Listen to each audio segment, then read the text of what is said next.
लड़की सुपरमार्केट में nail polish उठा रही थी। तभी अचानक मालिक ने उसका हाथ पकड़ लिया। मालिक को शक था कि वो चोरी कर रही है और वो उससे निजी तौर पर बात करने के लिए दफ्तर जाने वाला था। हालांकि कुछ मिनट बाद ही लड़की घबराकर सुपरमार्केट से भाग गई। अगले कुछ मिनटों में क्या हुआ ये कोई नहीं जानता, लेकिन मालिक भी उसके पीछे पीछे बाहर आ गया। जब वो लड़की को पकड़ने ही वाला था तभी एक हादसा हो गया। महिला ड्राइवर ने तुरंत प्रतिक्रिया दी, लेकिन वो इस अचानक हुए हादसे से नहीं बच सकी। लड़की बड़ी मुश्किल से उठी, लेकिन बदकिस्मती यहीं खत्म नहीं हुई। एक जिंदगी पल भर में खत्म हो गई।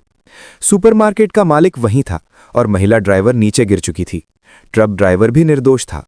पुलिस स्टेशन में लड़की के पिता शव की पहचान करने आए, लेकिन लड़की का शरीर बुरी तरह कुचला हुआ था।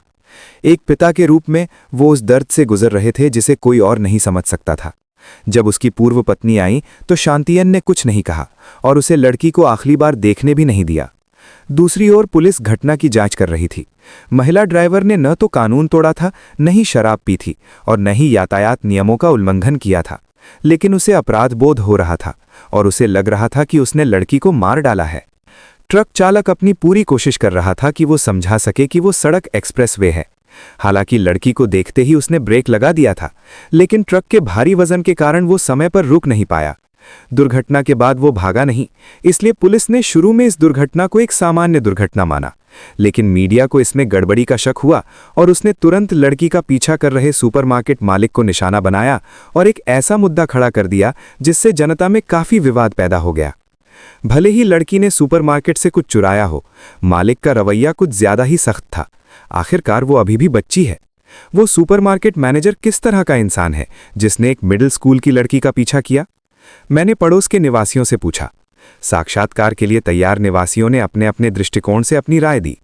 कुछ लोगों का कहना है कि बॉस किंगमू एक शर्मीला और दयालु व्यक्ति है, लेकिन कुछ लोगों का ये भी मानना है कि वो अकेला और उदास है और उसमें कुछ हिंसक प्रवृत्तियां भी हैं।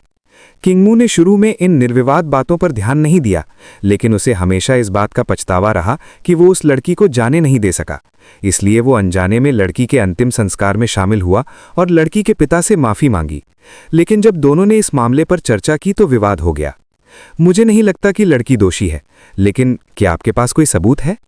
सुपरमार्केट के निगरानी कैमरे में लड़की के चोरी करने का दृश्य कैद नहीं हुआ और जब वो लड़की को स्कूल बैग की तलाशी के लिए दफ्तर में लाया तो लड़की अचानक भाग गई।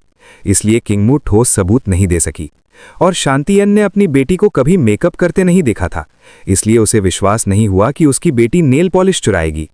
लेकिन उसे लगा कि किंगमू जानबूझकर उसे फंसा रही है ताकि वो जिम्मेदारी से बच सके, और उसे शक भी हुआ कि उसने उसकी बेटी के साथ कुछ बुरा किया है।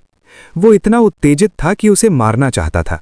उसके आसपास मीडिया एक भेड़िए के बिल की तरह था, कैमरे उठाकर खबर को समेटने की कोशिश कर रहा था और इस घटना से प्रभावित था। जिस सुपरमार्केट का कारोबार खूब फल फूल रहा था वो अब बंद होने की कगार पर था और कुछ कर्मचारियों ने शक से बचने के लिए इस्तीफा दे दिया।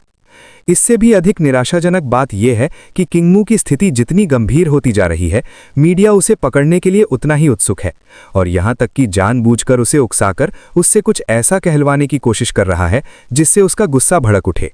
हालांकि कई दुकानें ऐसी हैं जिन्हें नुकसान की चिंता है और उनके लिए प्रतिक्रिया देना मुश्किल है।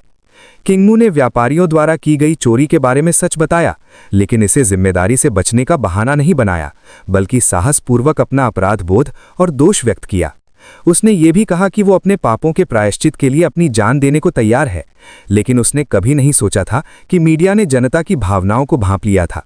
वे बस इस तरह की अकल्पनीय आलोचना का समर्थन करने के लिए सबूत ढूंढ रहे थे। दुर्घटना के बाद से बीते 2 हफ्तों के बारे में आप क्या सोचते हैं? सच कहूं तो जितनी क्षतिग्रस्त दुकानों को खाली कराया जा रहा है, मुझे उतनी ही बेचैनी हो रही है और मुझे ऐसा लग रहा है जैसे मैं भागे हुए व्यक्ति का पीछा कर रहा हूं। खैर, मैं इसके बारे में सोच भी नहीं सकता। हाँ बिल्कुल, मैं अपनी गलती बिल्कुल नहीं मानता, मुझे याद भी नहीं आ रहा। और आखिरी बात क्या है? दर्शकों का ध्यान खींचने और कार्यक्रम की रेटिंग बढ़ाने के लिए उन्होंने मजाकिया अंदाज में दुर्भावनापूर्ण एडिटिंग की, जिससे किंगमू को एक ऐसे अपराधी के रूप में दिखाया गया जिसे फांसी दी जानी चाहिए। राहगीरों ने उसे सीधे तस्वीरें लेते देखा। सुपरमार्केट के दरवाजे पर घृणित ग्राफिटी बना दी गई और उस पर तरह तरह के बेवजह के आरोप लगा दिए गए। सुपरमार्केट में फोन की घंटी लगातार बजती रही। गुस्से में आए लोग फोन पर बेमतलब की बातें कर रहे थे और किंगमू की शिकायतों पर तंज कस रहे थे।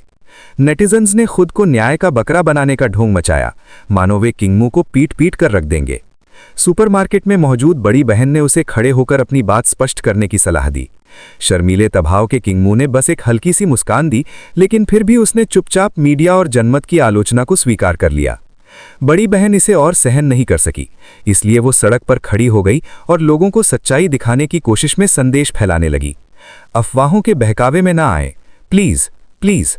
लोग अच्छे लोगों के बुरे कामों को देखने को तैयार होते हैं, लेकिन कुछ लोग उन बुरे लोगों के लिए गवाही देने को तैयार होते हैं जिन्हें फंसाया गया है। इसके अलावा मीडिया पर्दे के पीछे से दबाव डाल रहा है, इसलिए किंगमू कुछ समय के लिए चर्चा का केंद्र बन गया। हालांकि मामला अभी भी चल रहा है।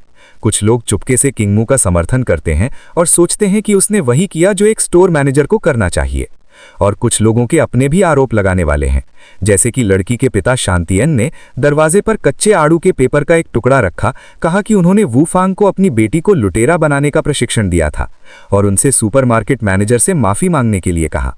मीडिया खून की गंध सूंघने वाली शार्क की तरह शांतियन पर निशाना साधते हुए शांतियन के काले कारनामों को खोदकर निकालने की कोशिश कर रहा था, ताकि ये साबित कर सके कि वो एक अयोग्य पिता है। उन्होंने काले और सफेद की परवाह नहीं की और घर के दरवाजे पर साक्षात्कार लिए, और यहां तक कि जानबूझकर शांतियन को अपुष्ट शब्दों से उकसाया। मीडिया को सच्चाई बताने और सही जनमत का मार्गदर्शन करने वाला प्रकाश स्तंभ होना चाहिए था, लेकिन लाभ के प्रभाव में ये तथ्यों को विकृत करने और अराजकता पैदा करने में भागीदार बन गया।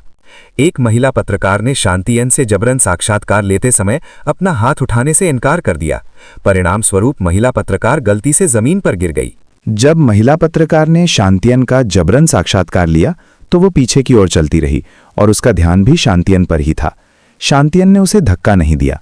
महिला पत्रकार ही सड़क देखे बिना गिर पड़ी, लेकिन विशेषज्ञ के मुंह से ये हिंसक व्यवहार बन गया। महिला पत्रकार ने तो मुकदमा दायर करने की योजना भी बना ली थी। एक सड़क दुर्घटना जिसे लंबे समय से एक दुर्घटना के रूप में वर्गीकृत किया गया था, अब एक निरंतर सामाजिक मुद्दा बन गई है।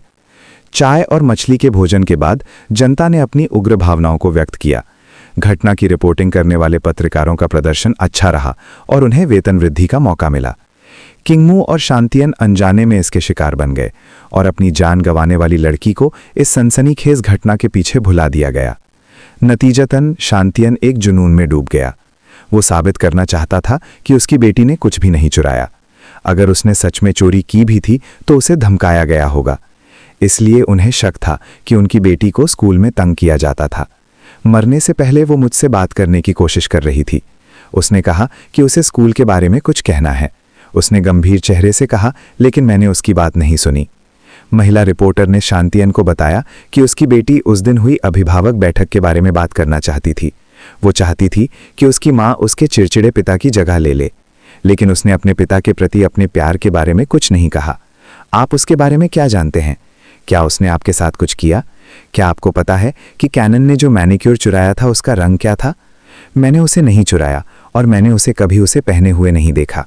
उसने कहा कि वो पारदर्शी था। आपको इस बात की परवाह नहीं थी कि कैनन के नाखून चमकदार थे या नहीं, है ना?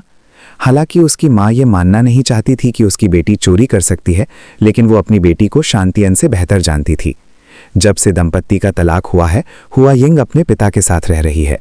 वो अंतर्मुखी और आत्महीन हो गई है। स्कूल में उसके लगभग कोई दोस्त नहीं है और घर आने पर वो अपने कमज़ोर दिल की बात कहने की हिम्मत भी नहीं करती।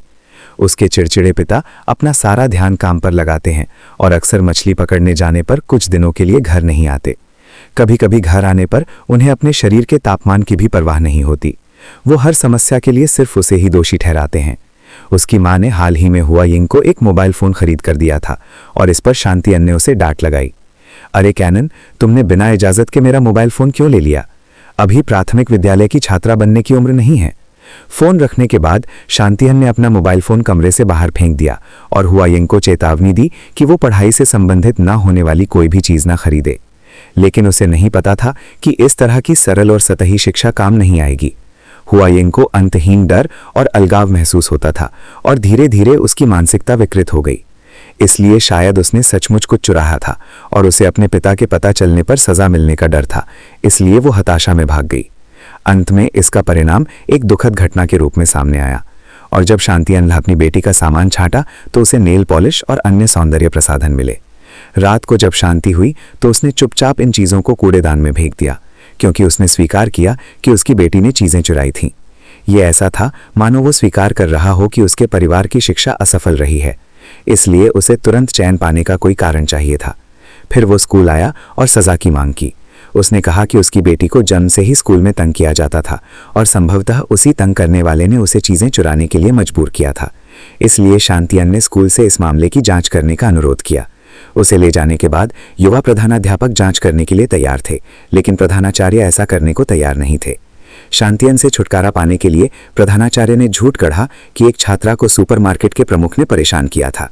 हुआयिंग ने भी शायद जन्म से पहले ऐसी ही घटना का सामना किया होगा, इसलिए वो बेताब होकर भाग गई। ये एक बड़ा झूठ था। बाहर अफवाहें फैल गई, लेकिन जब प्रधानाचार्य ने झूठ गढ़ा तो ऐसा लगा जैसे ये सचमुच हुआ हो। इससे सुपरमार्केट के प्रमुख को लड़की की जिम्मेदारी अपने ऊपर लेनी पड़ी। वो शांतियन के झंझट से भी सफलतापूर्वक निकल गए। शांतियन अक्सर सुपरमार्केट जाने लगे और किंगमू से सबूत खोजने की कोशिश करने लगे। तब से शांतियन किंगमू के प्रति इस कदर आसक्त हो गए जैसे कोई कुत्ता उस पर चिपका रहता था। दिन भर वो सुपरमार्केट के बाहर खड़े होकर खूब खाते पीते रहते थे। रात भर वो किंगमू का पीछा करता रहा और यहाँ तक कि जब किंगमू खाने के लिए रेस्टोरेंट गई तब भी उसके पीछे पीछे गया।